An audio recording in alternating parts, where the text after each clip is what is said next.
कुमार आपका बहुत बहुत स्वागत करता हूं आपके अपने YouTube चैनल एडुट्रिक्स पर। दोस्तों, मैं अशोक कुमार फिर से आपके लिए एक क्वेश्चन लेकर आया हूं प्रैक्टिकल इनकम टैक्स के एक हिस्से का, जिसका नाम है सैलरी। सैलरी का क्वेश्चन अक्सर बच्चे सोचते हैं कि बहुत ही मुश्किल होता है, लेकिन दोस्तों मेरा यकीन मानिए ऐसा कुछ भी नहीं है। सैलरी का क्वेश्चन सिर्फ लेंथी होता है। अगर हम इसके सारे पार्ट्स पढ़ें तो ये चैप्टर काफ़ी लेंथी बनता है, लेकिन अगर हम टेन्योर्स को चेक करें तो पाएंगे कि सिर्फ 7-8 पॉइंट ही हैं मेन, जो बार बार क्वेश्चन पेपर में रिपीट होते हैं। तो अगर आप सिर्फ कुछ 7-8 पॉइंट्स को अच्छे से कर लें तो आपके सैलरी का पूरे मार्क्स आराम से पक्के हो सकते हैं। तो आइए ये एक क्वेश्चन करते हैं सैलरी का। Calculate taxable salary of mister tiger. Mister tiger की हमें सैलरी कैलकुलेट करनी है, क्योंकि बाद में पता चला है कि वो जिंदा है। तो आइए देखते हैं। मंथली सैलरी 20,000 रुपये, कमीशन 5% टोटल टर्नओवर पर, जो कि है 10 लाख रुपये, DA 2,000 per month which is under the terms of employment. ये लाइन काफ़ी इम्पॉर्टेंट होती है, which is under the terms of employment. इसका मतलब ये है, इसको हम प्रैक्टिकली बोलते हैं कि DA कंडीशनल है। तो DA कंडीशनल है तो कहाँ पर सैलरी कैलकुलेशन में आएगा, कहाँ नहीं आएगा, ये मैं आपको कैलकुलेशन के समय बताऊंगा। बोनस है 2 महीने की बेसिक सैलरी के बराबर। HRA है 5,000 रुपये पर मंथ, और स्पेंड किया है रेंट 6,000 रुपये पर मंथ, इसको किराए पर लिया हुआ है। एंटरटेनमेंट अलाउंस 250 रुपये पर मंथ है। कंपनी ने एम्प्लॉय की एक टैक्स लायबिलिटी है 1,000 रुपीज़ की, जो पे की है, यानी एम्प्लॉय को पे करनी थी, उसकी जगह एम्प्लॉयर ने पे की है। गैस, इलेक्ट्रिसिटी, वाटर कुल मिला के 12,000 रुपये का है। टेलीफोन फैसिलिटी दी गई है जिसका खर्चा 3,000 रुपये है।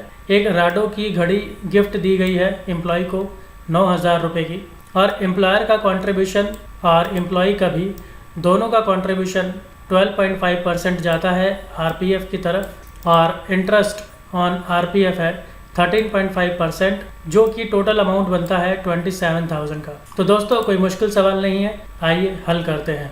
ज़्यादातर आइटम इसमें या तो पर मंथ के हिसाब से एनुअल कैलकुलेट कर देंगे इंटू 12 करके, और या फिर कोई एग्जाम्प्ट हो जाएगी। सिर्फ 2 या ज़्यादा से ज़्यादा 3 आइटम इस क्वेश्चन में ऐसी होंगी जो आपको कैलकुलेट करनी होगी। जैसे बेसिक सैलरी 20,000 रुपये पर मंथ है, इंटू 12 कर दिया, नथिंग स्पेशल। कमीशन 5% 10 लाख का कर दिया, 50,000 रुपये, very simple. DA 2,000 rupees per month है, पूरे साल का हो गया 24,000 रुपये। बोनस 2 महीने की बेसिक सैलरी के बराबर है, यानी कि 40,000 रुपये। HRA, इसके लिए हमें वर्किंग नोट देखना होगा, तो वो हम अभी थोड़ी देर में देख। एंटरटेनमेंट अलाउंस 250 रुपये पर मंथ है, पूरे साल का हो गया 3,000 रुपये। Tax liability paid by employer, जी पूरा टैक्सेबल है, चाहे कितना भी अमाउंट हो। गैस, इलेक्ट्रिसिटी, वाटर 12,000 रुपये, पूरा का पूरा as it is. Telephone, mobile, telecommunication item सब इसी में ही आती हैं, ये पूरा एग्जाम्प्ट है, चाहे कितना भी इसका खर्चा क्यों ना हो। गिफ्ट दोस्तों, अगर एम्प्लॉयर एम्प्लॉय को देता है तो वो 5,000 रुपये तक का एग्जाम्प्ट है। तो ये घड़ी 9,000 रुपये की थी, तो 5,000 तक एग्जाम्प्ट हो गया, इसका मतलब टैक्सेबल हुआ 4,000 रुपये। अगला आता है एम्प्लॉयर्स कॉन्ट्रीब्यूशन टू RPF। दोस्तों ध्यान रखिए, यहाँ पर कॉन्ट्रीब्यूशन दोनों के दिए होते हैं, ही एंड कंपनी, दोनों का 12.5% ईच RPF में जाता है। तो इस सैलरी के फॉर्मेट में हम सिर्फ एम्प्लॉयर का कंट्रीब्यूशन ही लेते हैं, एम्प्लॉय का नहीं लेते। जो एम्प्लॉयर की तरफ से मिला वही एम्प्लॉय के लिए एक्स्ट्रा बेनिफिट है। जो एम्प्लॉय का कंट्रीब्यूशन है वो 80C में डिडक्शंस के अंदर जाता है। तो यहाँ पर हम सिर्फ एम्प्लॉयर्स कंट्रीब्यूशन लेंगे। अब एम्प्लॉयर्स कंट्रीब्यूशन 12% तक एग्जम्प्ट होता है, उसके ऊपर टैक्सेबल होगा। तो देखिए यहाँ पर 12.5% का कंट्रीब्यूशन है, 12% तक exempt, it means only 0.5% will be taxable. तो मैंने 0.5% किया है सैलरी का। अब ऐसे सब पार्ट्स में आपको ये देखना होता है कि सैलरी फॉर द पर्पस क्या है। Means employers contribution to RPF अगर कैलकुलेट करना है तो उसके लिए सैलरी क्या है। उसके लिए सैलरी होती है दोस्तों basic salary plus DA conditional plus fix commission.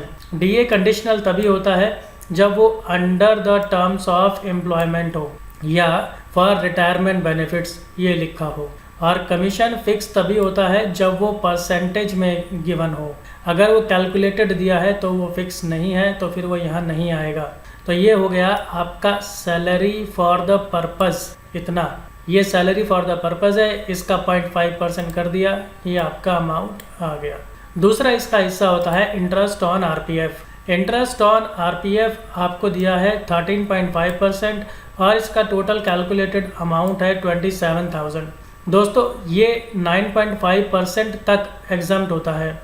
तो पहला तो काम ये करना है कि 27,000 को 13.5 से डिवाइड करना है, वो मिल जाएगा हमें 1% पर। और फिर हमें ये कैलकुलेट करना है टैक्सेबल पार्ट पे। टैक्सेबल पार्ट होगा 4%, क्योंकि 13.5% में से 9.5% हुआ एग्जम्प्ट, तो रेस्ट ऑफ 4% हुआ टैक्सेबल।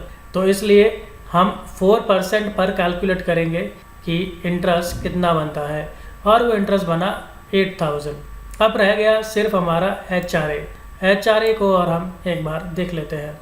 दोस्तों यहाँ पर हमारे पास 3 आइटम्स होती हैं। एक्चुअल रिसीव्ड 5,000 रुपीज़ उसको मिल रहा है, पूरे साल का हुआ 60,000 रुपया। Second item rent minus 10% of salary.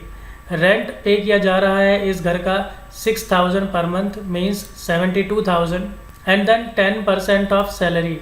ये सैलरी अगेन वही है जो अभी हमने आरपीएफ में कैलकुलेट किया था।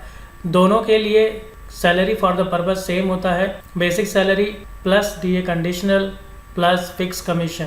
तो ये करके आता है 40,600। Third item is 50% of salary. क्योंकि ये जो घर है मिस्टर टाइगर का, ये दिल्ली में है, तो इसलिए 50%। अगर मेट्रो सिटी नहीं होता तो होता 40%। तो सैलरी का 50% किया, 1,57,000। अब इन तीनों में से जो मिनिमम होता है वो एग्जम्प्ट होता है। तो इन तीनों में से जो मिनिमम हुआ 40,600, वो आपका एग्जम्प्ट हुआ। अब इसके बाद आखिरी काम, टैक्सेबल हमें अमाउंट चाहिए जो फाइनल उस फिगर में जाएगा। तो ये होता है एक्चुअल रिसीव्ड माइनस एग्जम्प्टेड। दोस्तों एक्चुअल रिसीव हुआ था 60,000 और एग्जम्प्ट हो गया है 40,600, इसलिए टैक्सेबल पार्ट ऑफ एचआरए बना 19,400। तो इसलिए एचआरए में 19,400 सबका टोटल करके मिल जाता है टैक्सेबल सैलरी 407,970, जो एक एम्प्लॉय का कंट्रीब्यूशन है 12.5% का। वो हम आगे एटीसी में डिडक्शन यहाँ पर दे सकते हैं, तब फाइनली उस सैलरी के ऊपर टैक्स लगेगा। तो दोस्तों ये था एक अच्छा सिंपल सवाल सैलरी का। मैं आगे और भी क्वेश्चंस लेकर आऊँगा, आप सभी वो क्वेश्चंस टाइमली चेक कर सके। इसके लिए शेयर ज़रूर कीजिए इस वीडियो को, सब्सक्राइब कीजिए और बेल आइकन को टच करिए, ताकि आप सारी वीडियोस जैसे ही अपलोड हो तभी देख सकें और समय वेस्ट ना हो। तो दोस्तों शेयर कीजिए, अपने दोस्तों का भी भला कीजिए। अगली वीडियो में फिर मिलता हूँ आपसे। धन्यवाद।